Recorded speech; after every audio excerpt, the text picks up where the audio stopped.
Привет! Наступил конец февраля. Что это значит? Не только что скоро весна, а что пришло время рассчитывать ПИТ.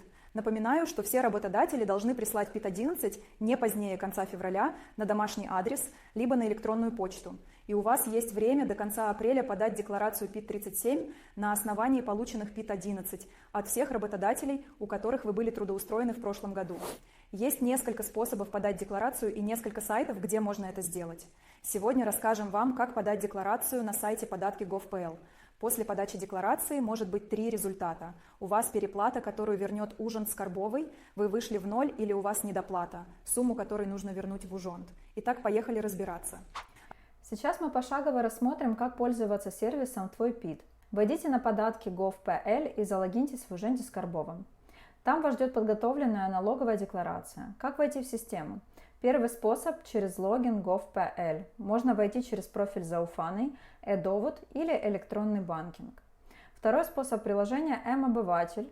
Третий способ – с помощью ваших налоговых данных – ПЭСЛ или НИП и дата рождения, сумма дохода по расчету за позапрошлый год, сумма дохода по одному из сведений от плательщиков за прошлый год, например, по ПИТ-11, который вы получили от работодателя, или по другим формам ПИТ. Сумма переплаты или налога, подлежащего уплате из расчета за позапрошлый год. После того, как вы вошли в систему, на экране вы видите свой расчет, включая доход за прошлый год и его сумму. Зеленым цветом обозначена переплата, которую вы получите. Красным цветом обозначен налог, который необходимо уплатить и который вы внесете на свой индивидуальный налоговый счет. Вы также можете посмотреть список документов, на основании которых был подготовлен расчет, и проверить свой банковский счет, если вы переплатили. Теперь проверьте остальную информацию. Если все правильно и вы не хотите ничего менять, то ваша декларация готова. Теперь вы можете принять ее и отправить. Однако, если вы хотите что-то изменить в готовой декларации, мы расскажем вам, как это сделать. Если вы не ведете индивидуальный расчет, но ваша декларация составлена именно таким образом, вы можете изменить его на совместный с супругом или как одинокий родитель. В случае совместной декларации введите налоговые данные вашего супруга, его ПЭСЛ или НИП и дату его рождения. Вписываем сумму дохода из расчета за 2022, например, год, и одну из сумм дохода, например, из ПИТ-11 за 2023, а также сумму переплаты или налога к уплате из расчета за позапрошлый год. Если последняя сумма равна нулю, то укажите также имя вашего супруга. После входа в систему вы также можете заполнить, изменить и модифицировать свои льготы и вычеты. Налоговая льгота на ребенка. Если вы использовали льготу при расчете в прошлом году, она будет автоматически добавлена. Если же у вас родился ребенок, например, в 2022 году, и вы имеете право на льготу, она будет включена в вашу декларацию за 2023. В декларацию, предоставляемую в сервисе «Твой ПИТ», также будут включены данные, если они содержатся в информации, представленной в налоговой инспекции вашим работодателем. О льготе для семей 4+, не забудьте заполнить здесь данные о детях, льготы для молодых людей, льготы для возврата для людей, работающих за границей, льготы для работающих пенсионеров, отчисления на членские профсоюзные взносы. Вы также можете заполнить, изменить или добавить эти данные. Вы можете добавить другие льготы и вычеты, на которые вы имеете право.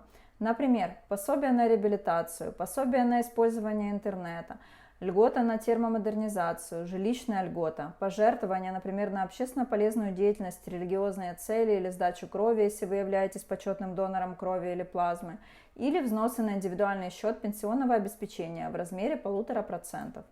В представленной декларации вам предложат общественную благотворительную организацию, которую вы указали в декларации за позапрошлый год, если она по-прежнему продолжает свою деятельность. Вы можете также изменить ее и ввести номер КРС благотворительной организации, которую вы хотите поддержать, и пожертвовать 1,5% своего налога в этом году. Нужно просто ввести данные и подтвердить их. Если вы хотите изменить другую информацию, нажмите «Редактировать другие данные». Вы можете проверить свой адрес или свой Ужонт Скарбовый. После этого вы можете подтвердить и отправить декларацию. Вы также можете скачать официальную квитанцию о доставке вашего заявления УПО, Ужендове посвідчення від бюро, которое является доказательством того, что ваша декларация была отправлена. Благодаря сервису EPID вы не опоздаете с подачей декларации, избежите ошибок, и у вас появится больше свободного времени. Обращу ваше внимание на один важный момент. Если до 30 апреля вы не подадите декларацию, то она будет отправлена в Ужонд автоматически в том виде, в котором ее рассчитала система. Почему так лучше не делать? Потому что если окажется, что вы должны доплатить Уженду и не сделаете это, то начнет начисляться штраф на неоплаченную сумму. Если же наоборот у вас переплата, то для тех, кто подает декларацию не первый год и уже указывал номер счета, сумма возврата придет на тот же счет. Если ваш номер счета изменился, то обязательно нужно вручную внести изменения при подаче ПИТ-37.